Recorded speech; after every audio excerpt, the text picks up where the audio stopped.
더 나은 내일을 준비하는 시간 KBS 1라디오 김성환의 시사야.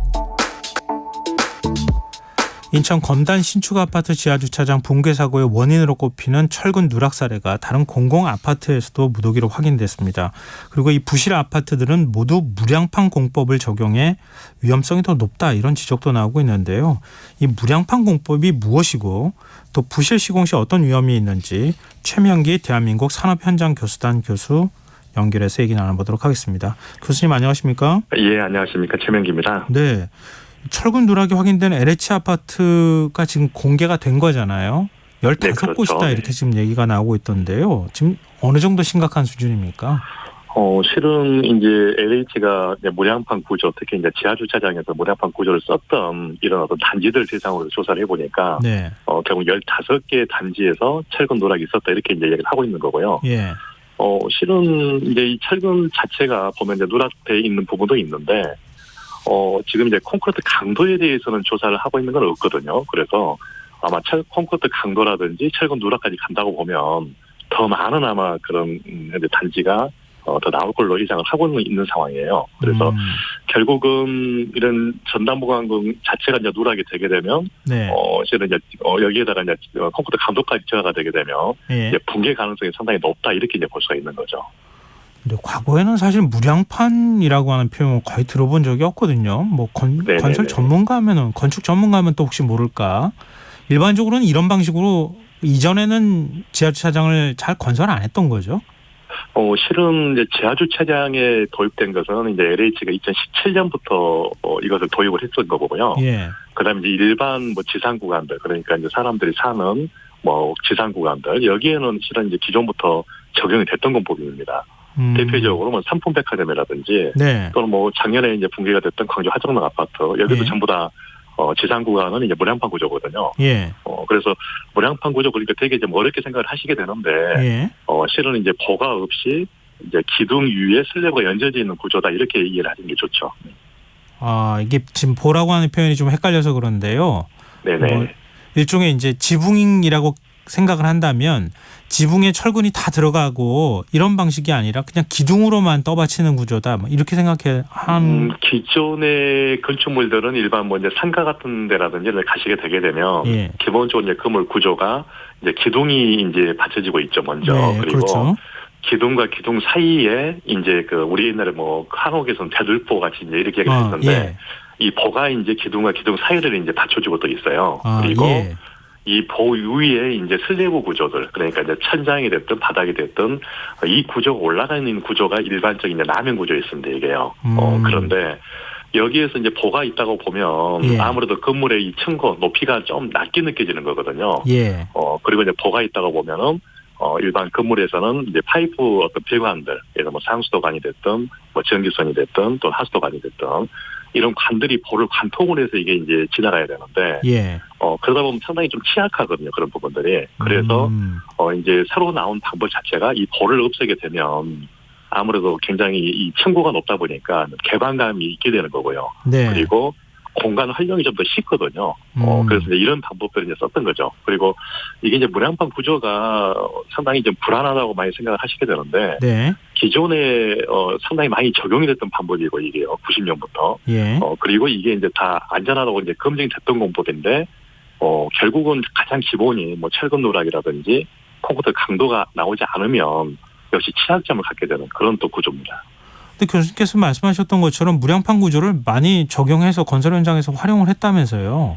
네네, 그렇죠. 네. 이전에는 이런 문제가 없었던 겁니까? 이번에만 문제가 생기는 겁니까? 이번에 이제 특히 더 문제가 많이 생겼던 부분이 좀 있고요. 결국은 이제 기존 같은 경우에는 그래도 어느 정도 이제 기본을 지켰다는 거죠. 뭐 철근에 있어서 뭐 특히 이제 가장 중요한 전담 보강용들, 이것들을 전부 다 이제 집어넣어서 기존에는 문제가 없었는데, 이번에 이제 인천 금단 쪽에서 사고가 발생됐던 것은 기본적으로 이제 그 전담 보강금 자체가 이제 누락이 됐던 부분이 좀 일부 있었고요. 네. 여기에 이제 콘크리트 강도도 실은 이제 기준치보다도 더 떨어진 이런 현재 콘크리트 강도가 나왔던 부분이 좀 있는 상태에서 하중 자체가 굉장히 많은 하중이 이제 이게 상부에 연결되다 보니까 버티지 못하고 이제 무너졌던 이런 상황이거든요. 결국은 상부 하중이 작용이 안 된다든지 또는 철근이 들어가 있다든지 콘크리트 강도가 나오면 충분히 갖다가 사용이 가능한 그런 안전한 그런 방법인 것이죠. 근데 일반적인 우리 그 기둥을 보면 지금 말씀하셨던 것처럼 우리 이제 일반적인 건물에 가면은 보호처럼 이렇게 툭툭 삐져나온 곳들이 천장에 이렇게 있잖아요. 그게 네네네. 지금 없다는 거잖아요. 네, 그럼 그렇죠. 순전히 네. 기둥으로만 천장의 무게를 지금 지탱해야 되는 상황인데 네네. 일반적으로 철근이 들어가는 것하고 형태가 다릅니까? 보강근이라고 하는 걸 별도로 넣는다고 하는데 그게 어떤 겁니까? 쉽게 좀 설명을 드리면은요, 우리 사람으로 좀 제가 표현을 좀 드릴게요. 제가 이제 사람이 서서 팔을 한쪽으로 든다고 가정을 해보죠. 네. 그러면 뭐 오른팔을 들든지 왼팔을 들었을 때 이 팔을 지탱하는 것은 어깨 부위거든요. 예. 그럼 어깨에는 보면 당연히 뭐 뼈도 들어가 있고 근육도 있는 거죠, 이게요. 그러면 예. 만약에 여기서 근육이 없다고 생각을 해보시면 위에서 어떤 하중이 팔을 갖다 누르는 힘이 작용이 됐을 때 이 팔 자체가 그냥 밑으로 처지는 게 되는 거죠, 이게요. 다시 말해서 네. 사람의 이 근육 자체가 결국은 이런 어떤 전단 보강근 역할이라고 생각하시는 게 좀 이해가 더 빠르실 겁니다. 근데 그 기둥으로만 이 천장 무게를 지탱하는 지하 주차장을 건설하면서 전단 보강근을 제대로 넣지도 않고 뭐 철근이 빠져 있다더라. 뭐 이런 얘기도 있고. 이게 상식적으로 가능한 일입니까? 어떻게 보면은 건설의 어떤 설계부터 시작을 해서 뭐 시공, 감리, 발주까지 이 과정에서 기존에 이제 어떤 해왔던 이런 프로세스들, 이런 시스템 자체가 결국은 작동이 안 됐다는 이야기거든요. 이 부분에서는. 결국은 이 시스템 자체는 어떻게 보면 다 검증을 할 수 있는 이런 체계로 되어 있습니다. 실은요. 그래서 뭐 설계다 그러면 예. 설계하는 과정에서 뭐 설계 감독이라든지 또는 발주자가 이 설계 심의라는 또 제도를 하게 돼요. 그러면 이런 과정에서 실은 이런 구조적인 부분들 또는 안전적인 부분들 전부 다 체크를 하게 돼 있는데 이런 설계 과정에서 이런 게 전부 다 검증이 안 됐다는 현재 문제점이 하나가 있는 거고요. 네. 그리고 이제 시공 과정에서 이게 그대로 넘어왔었는데 실제 시공하는 과정에서 철근이 또 역시 누락이 됐거든요. 그럼 예. 이것을 갖다 확인하는 게 결국 감리제도예요. 예. 그럼 감리 자체가 또 이것을 역시 걸러내지 못했던 이런 문제를 갖고 있었다는 거죠. 그래서 지금 이런 어떤 시스템 상에서는 어느 정도 완벽화를 갖고는 있는데 이걸 운영하는 과정에서 이런 어떤 작동의 문제점들 이런 문제점이 이제 생기면서 결국은 안타까운 사고가 이제 발생하게 된 그런 원인으로 볼 수가 있는 것이 있습니다. 또 건설업계에서 볼 때 만약에 이렇게 보강근을 넣지 않거나 아까 이제 우리 어깨 비유를 하셨는데 그런 식의 보강을 하지 않을 경우에는 이게 붕괴 위험이 높다는 사실은 누구나 다 알고 있을 거 아니겠습니까? 일종의 뭐 그렇죠. 상식 같은 걸 것 같은데. 근데 그걸 그런데 뺀다는 얘기는 네네. 그만큼 뭐 건설 자재비를 덜 들이겠다는 의도가 거기 안에 들어가 있는 겁니까? 아니면은 뭐 어떤 이유 때문입니까? 실은 이제 이게 어떻게 보면 시스템 작동이 안 된 것들을 이제 여러 가지 요인을 분석을 해보면 뭐 이제 언론에서 많이 이야기하시는 것처럼 뭐 공사비 자체가 최저가다. 그리고 뭐 공기 자체도 상당히 좀 부족하다. 그리고 뭐 불법 제하 도급이다. 여러 가지 이야기를 하고는 있거든요. 네. 그런데 근본적인 게 이 건설 기업을 경영하는 이 문화적인 측면이 상당히 좀 어떤 부실이 될 수 있는 환경이었다고 일단 볼 수가 있는 거거든요. 예. 무슨 이야기냐면 기존에 뭐 70년대, 80년대에는 실은 이제 건설에서 견신시고 다시 말해서 품질과 안전을 지키는 게 기본 원칙이었습니다. 그 당시에는요. 그런데 이게 이제 IMF가 넘으면서 건설 경영 자체가 실은 기술자들이 경영을 하는 게 아니고 이제 경영자들이 경영을 하면서 어떤 회사의 이윤 추구 또는 원가 절감 이런 측면에서 이제 접근을 하게 되는 거죠. 그러다 보니까 실은 이제 그 이윤 추구를 하려고 보면 아무래도 본인들이 이제 공사 수주를 하는 과정에서 최저가 수주를 하게 되는 거고요. 예. 이제 그 과정에서 이윤을 남기려고 보니까 결국은 이제 하도에서 이제 제하도급을 계속 내려가는 이런 의주화들 이런 쪽으로 갈 수밖에 없는 거고 그 과정에서도 실은 능력이 있고 유능한 이런 기술자들을 사용을 해야 되는데 이런 분들은 아무래도 인건비가 비싸거든요. 그래서 실은 이제 약간의 이제 역량이 좀 떨어지는 현재 이런 인력들 그리고 옛날에는 뭐 건설 현장에서 공사 금액이 10억 이상이다 그러면 현장 직원이 한 명이 배치가 됐거든요. 네. 그런데 지금 최근에는 50억에 보면은 지금 한 명이 배치되는 이런 상황입니다. 그러니까 옛날보다는 5배의 일을 한 사람이 다 하게 되는 거죠. 물론 이건 이제 뭐 자동화라든지 전선화가 돼서 뭐 그럴 가능성도 있겠지만 그러다 보니까 이제 현장에서 어떤 이야기를 하냐면 현장에서 실제 입회해서 이런 철근 누락이라든지 또는 뭐 콘크리트를 제대로 타설하는지를 이제 감독을 해야 되는 이런 직원들이 부족하다 이렇게 얘기를 하고 있어요. 그러니까 감리도 역시 실은 이제 감리 자체도 인원이 물론 이제 특정하게 이제 맞게끔 배정은 돼 있지만, 예. 감리 자체도 이제 법적으로 뭐 소방이 됐든 기계가 됐든 전기가 됐든 이런 인원이 현재 다 배치가 되게 되면 실제 건축 부분에서 체크를 해야 될 건축 감리는 한두 명이거든요. 그러다 보니까 감리 단장이 단장 역할을 하면서 건축을 또 감리하는 또 이런 현재 역할까지 수행하다 보니까 사람이 부족하다는 이야기를 하는 거죠, 이게요. 그래서 이런 요인들 자체가 결국은 어떤 인건비 어떤 현재 절감들, 그리고 이제 경비 절감들 이런 측면에서 이제 가다 보니까 건설이 품질이나 안전 측면보다는 이윤추구 쪽 이런 쪽으로 가면서 이제 굉장히 품질이나 안전을 갖다 무시했던 이런 상황이 되다 보니까 이제 사고가 발생할 수 있는 이런 환경 조성이 된 거죠. 근데 이게 뭐 민간 건설업체에서 만약에 아파트를 짓다가 이렇게 이런 문제가 생겼다고 해도 상당히 심각한 문제긴 하지만 지금 공공기관이 공기업이잖아요. LH면은. 네. LH에서 지금 짓는 거 아닙니까? 그렇죠. 그런데 LH가 지금 이제 짓고 있는데도 불구하고 이런 일들이 벌어지고 있다는 거는 이건 굉장히 심각한 문제 아닙니까? 지금 이제 그나마 LH는 이번에 이제 자체 조사를 통해서 15개 이제 단지를 이제 발굴을 했거든요. 그렇지만 지금 이제 정부가 민간에 대해서 지금 더 이제 전수조사를 하겠다고 얘기하셨는데 아마 민간에 대해서 전수조사를 하게 되면 이런 상황이 더 심각할 걸로 그렇게 예상을 하고 있거든요. 제 입장에서는요. 지금 민간 아파트 290여 곳에 대해서 전수조사를 그렇죠. 윤석열 대통령이 지시했다고 하는데 그러면은 LH가 지은 아파트 말고도 훨씬 더 심각한 문제가 더 나올 가능성이 있다는 말씀이세요? 민간에서는 더 심각하다고 일단 예상을 합니다. 왜냐하면 LH 같은 경우는 그래도 이제 그 현장에서 시공사하고 그다음에 이제 그 감리단이 있으면 이 시공사는 감리단을 이제 관리하는 LH 직원으로 구성되어 있는 그 사업단들이 또 구성이 돼 있어요. 그러니까 그 LH 직원이 이제 사업단에서 뭐 감리라든지 시공사를 이렇게 관리 감독하게 되는데 민간 같은 경우에는 시공사하고 감리만 있게 되거든요.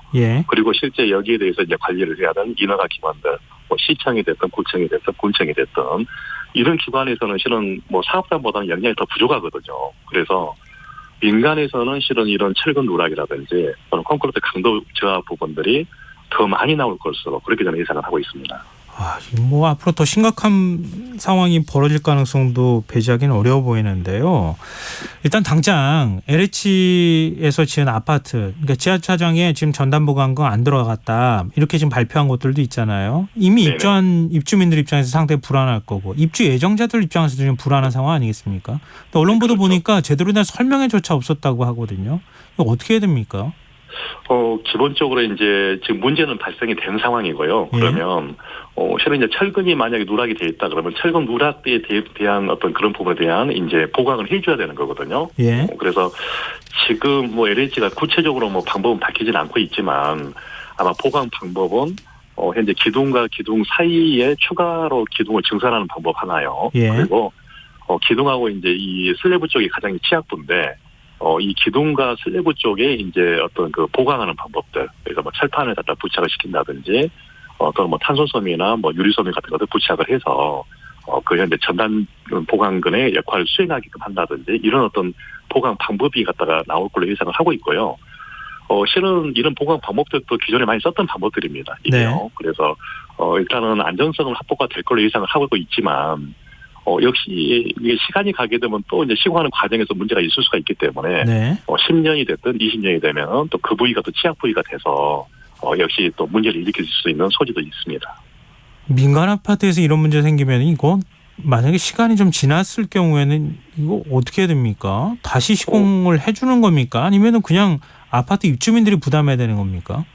민간 같은 경우에는 이제 그 하자보수 담보 책임 기간이 있거든요. 그러면 이제 이런 구조물 같은 경우는 10년 정도가 이제 하자 담보 책임 기간인데 10년이 넘게 되게 되면 이제 건설사 입장에서는 나몰라를 하게 되겠죠. 이게요. 그래서 그때는 결국은 이제 어떤 장기 수선충 잔금을 가지고서 이제 뭐 보강을 한다든지 이런 방법을 써야 되는데 그래서 결국은 중요한 건 실제 시공하는 과정에서부터 이런 문제점들을 원천적으로 제거를 해야 되는 거죠. 이게요. 그리고 지금 당장이라도 이제 뭐 입주됐든지 또는 현재 입주 예정인 현장에 대해서는 정밀한 진단을 통해서 보강을 할 수 있으면 보강을 해줘야 사용하는 과정에서 이제 뭐 붕괴라든지 또는 하자라든지 이런 부분까지도 좀 더 예방을 할 수가 있습니다. 뭐 대통령도 나서서 뭐 국토부 장관도 나서서 이권 카르텔 이거 그 다시는 이런 식의 일들을 벌이지 못하도록 하겠다 이렇게 또 지금 공언하고 있는 상황이라서 뭐 수사가 필요하면 수사해야 될 거고 입주민들이 만약에 피해를 보면은 그 피해에 대해서 건설사가 책임지도록 하는 이런 방식이 좀 필요하지 않을까. 말씀 듣다 보니까 상황이 더 앞으로 심각해질 것 같아서 좀 걱정이 됩니다. 그렇죠. 그래서 네. 결국은 실은 이제 이걸 이제 깨기 위해서는요. 이제 건설사들이 이제 문화를 바꿔줘야 되는데 부실공사다 그러면 건설사를 강력하게 처벌을 일단은 뭐 국토부가 한다고는 했는데 예. 지금까지 처벌한 경우는 없거든요. 예. 그래서 뭐 작년에 화정동 아파트 붕괴 사고가 발생이 됐던 HDC 같은 경우에도 뭐 당장 뭐 영업정지 뭐 둔론 말수 이야기가 나왔었지만 지금 아무것도 못하고 있죠. 아무 상관이 없는 상태다. 예. 이 상태거든요. 그래서 이런 어떤 부실공사가 발생이 되게 되면 건설사가 망할 수 있다. 예. 그리고 건설사가 취할 수 있는 이익보다도 뭐 100배, 1000배의 어떤 손해가 갈 수 있게끔 이런 문화가 형성이 돼줘야 건설사들이 안전이나 품질에 대해서 신경을 쓸 수밖에 없는 이런 환경이 조성이 되는 거거든요. 네, 그런데 알겠습니다. 이런 부분에 대해서는 전혀 현재 터치하지 않고 책임자 몇 명 처벌을 해서는 또다시 이런 어떤 사건이 또 발생될 수 있는 상황이 발생되기 때문에 네. 이번 기회에 이런 어떤 이번 카르텔 완전히 끊어내고요. 건설 문화까지 확실하게 개선할 필요가 있을 걸로 그렇게 생각을 하고 있습니다. 알겠습니다. 정부와 국회가 제도적인 어떤 변화 또 뭐 검찰도 역시 마찬가지지만 처벌할 수 있는 부분까지 최대한 또 처벌해야 되지 않을까 그런 생각이 드네요. 네, 오늘 말씀 고맙습니다. 네, 감사합니다. 네, 지금까지 최명기 대한민국 산업현장 교수단 교수였습니다.